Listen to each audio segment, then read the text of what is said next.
কোথায় রইলা জগৎবাসী দেখা যাও আসিয়া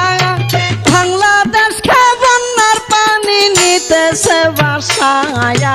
ঘরে পানি বাইরে পানি বাঁচিব খই গিয়া বন্ধু হে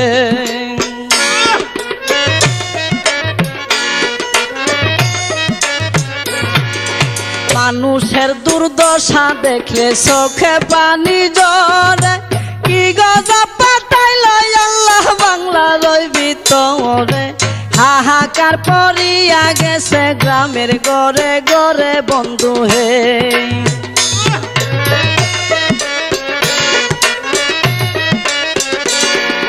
কেহ কান্দে বাতের লাগি কেউ কান্দে চিল্লাইয়া কুলের শিশু